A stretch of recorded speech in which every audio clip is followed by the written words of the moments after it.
السلام علیکم ورحمۃ اللہ وبرکاتہ۔ معزز سامعین اور ناظرین، امید ہے آپ تمام احباب خیریت سے ہوں گے۔ الحمدللہ رمضان المبارک کے رحمت کے عشرے کے 2 روزے آج مکمل ہوئے اور اب ہم تیسرے روزے کی طرف جا رہے ہیں۔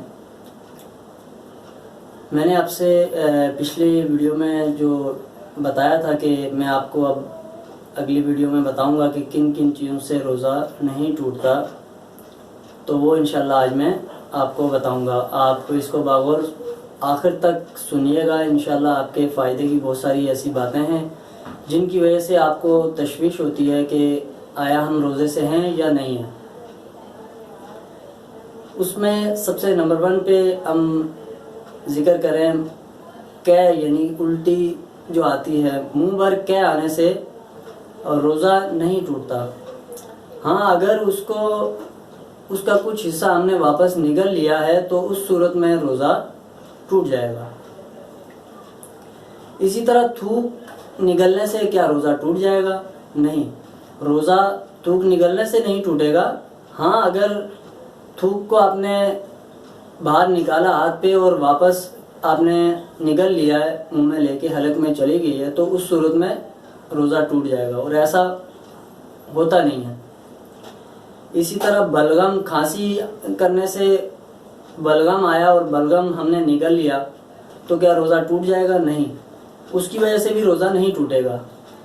اور اگر نماز کی حالت میں ہے تو بلغم آئے تو اس کو نگل لیا جائے، لیکن اگر آپ نارمل حالت میں ہیں تو اس کو آپ بلغم کو تھوک دیں، زیادہ بہتر ہے۔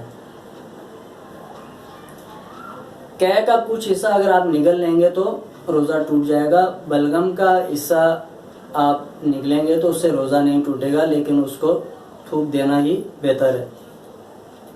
حالت روزہ میں کیا ہم انجیکشن لگوا سکتے ہیں؟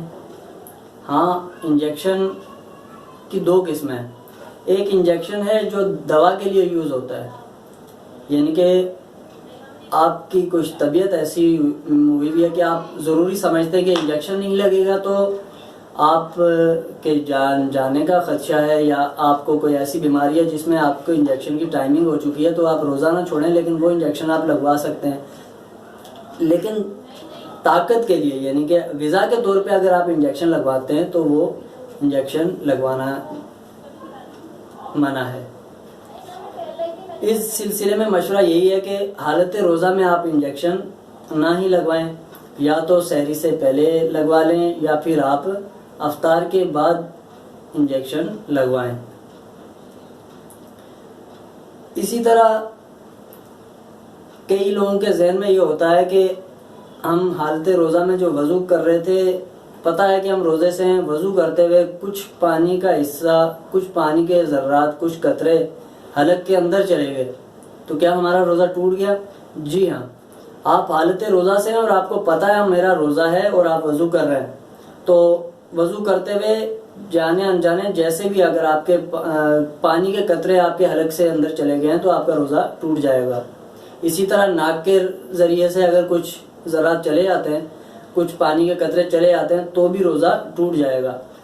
ہاں، اگر آپ کو پتہ نہیں تھا کہ میں روزے سے ہوں، وضو کر رہے تھے، تو اس صورت میں اگر آپ نے وضو کرتے ہوئے غرارہ کیا یا پھر ناک میں پانی چڑھایا تو چلا گیا، آپ کو پتہ نہیں ہے روزے سے ہوں، تو اس صورت میں آپ کا روزہ نہیں جائے گا۔ اسی طرح اگر آپ کو معلوم نہیں تھا کہ روزے سے ہیں، آپ کھڑے ہوئے جا کے پانی آپ نے پی لیا، اور پانی پینے کے بعد آپ کو یاد آیا کہ میں تو روزے سے تھا، تو اب آپ کا روزہ نہیں ٹوٹے گا۔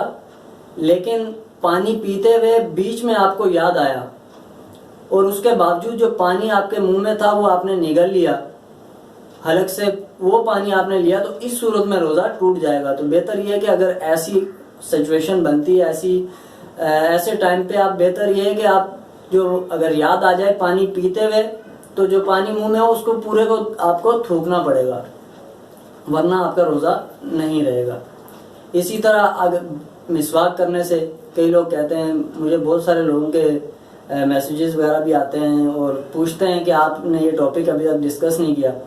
دیکھیں مسواک کرنے سے روزہ نہیں ٹوٹتا، اور مسواک میں کوئی ایسی غذا یا ایسی کوئی چیز شامل بھی نہیں ہے کہ جس کی وجہ سے روزہ ٹوٹ جائے.